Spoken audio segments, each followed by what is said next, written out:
Perkenalkan, nama saya Afrodita dengan NIM 200170003 dari Prodi Sastra Indonesia. Di sini saya akan membahas tentang hakikat bahasa dan ilmu bahasa, tujuan mempelajari ilmu linguistik, dan objek kajian linguistik. Yang pertama yaitu hakikat bahasa dan ilmu bahasa. Hakikat bahasa adalah dasar atau intisari atau kenyataan yang sebenarnya atau sesungguhnya dari sistem lambang bunyi tersebut.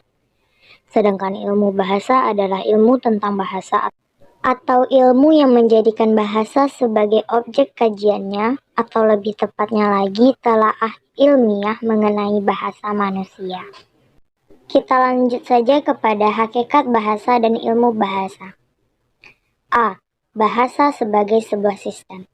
Bahasa sebagai sebuah sistem yaitu susunan teratur berpola yang membentuk suatu keseluruhan yang bermakna atau berfungsi.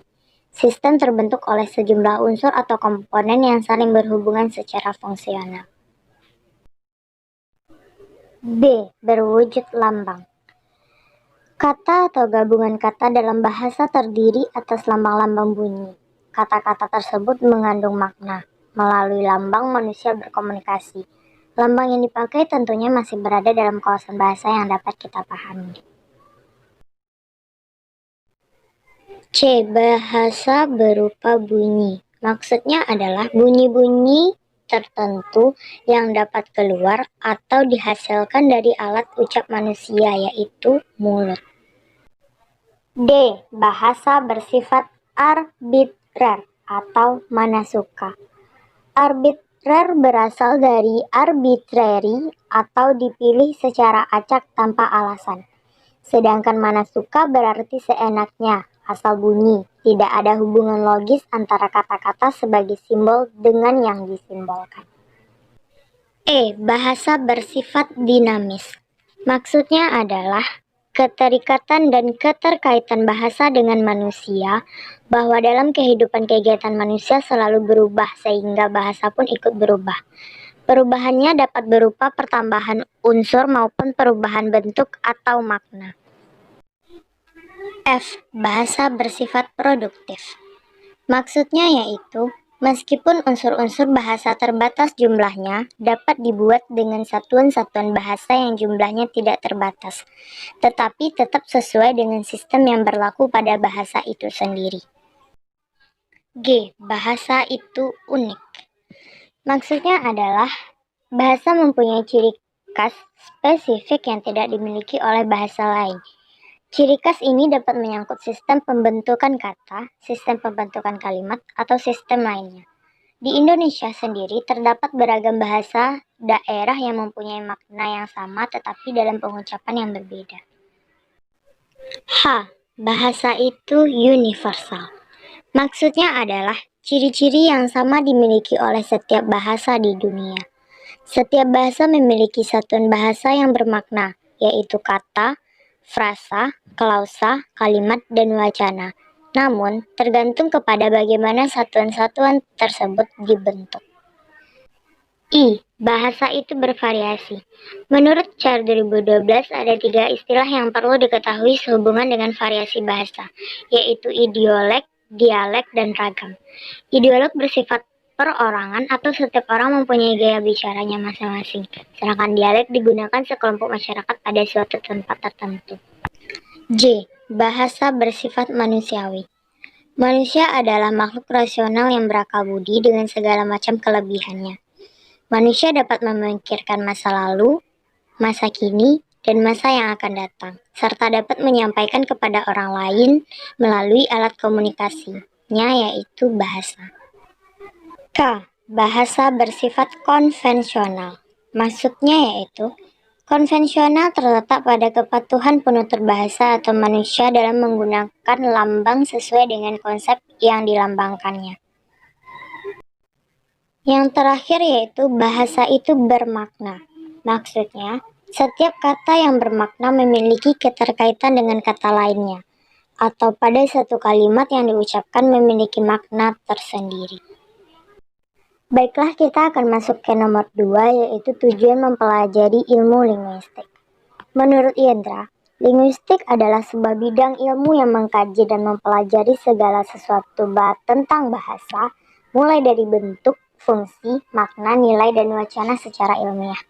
Oleh karenanya, peran linguistik atau bahasawan sangat diperlukan untuk menyajikan secara sistematis tentang pemakaian bahasa tersebut. Secara umum, tujuan bahasa ada 4, yaitu tujuan praktis, tujuan estetis, tujuan filologis, dan tujuan linguistis. Kita akan masuk kepada tujuan yang pertama, yaitu tujuan praktis.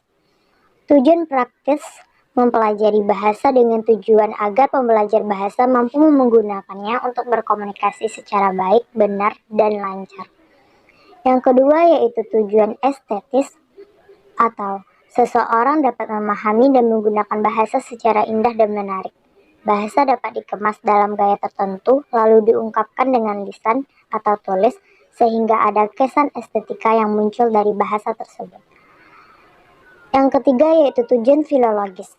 Bahasa sangat berkaitan dengan budaya, bahkan dapat dikatakan bahasa merupakan salah satu produk budaya. Pengungkapan nilai-nilai bahasa dari segi kebudayaan masa lampau inilah yang disebut dengan studi bahasa dengan tujuan filologis. Yang keempat yaitu tujuan linguistis. Seperti halnya suatu objek kajian pada sains, bahasa itu sendiri merupakan objek kajian. Oleh karena itu menjadikannya bahasa sebagai objek kajian dan mengungkapkannya secara objektif. Itu pun menjadi salah satu tujuan studi bahasa yaitu linguistis.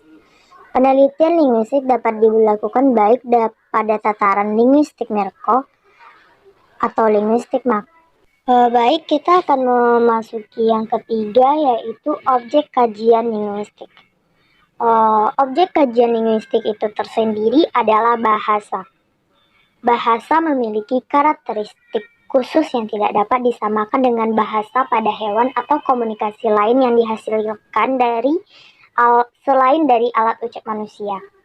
Bahasa dalam lingkup ilmu linguistik juga tidak dapat disamakan dengan bunyi-bunyi yang dihasilkan oleh benda, misalnya bunyi kentongan atau bunyi peluit. Bahasa pada manusia, maksudnya yaitu bahasa hanya dimiliki oleh manusia itu sendiri, sedangkan hewan tidak memiliki bahasa. Hewan hanya menggunakan tanda-tanda melalui gerak-gerik, bau, atau bunyi ataupun suara. Bunyi-bunyi tersebut tidak mempunyai struktur dan dapat berubah. Beda halnya dengan manusia memakai bahasa sebagai sistem komunikasi yang mempunyai kaidah-kaidah tertentu dan tersusun secara sistematis dan teratur. Itulah objek kajian linguistik, yaitu bahasa.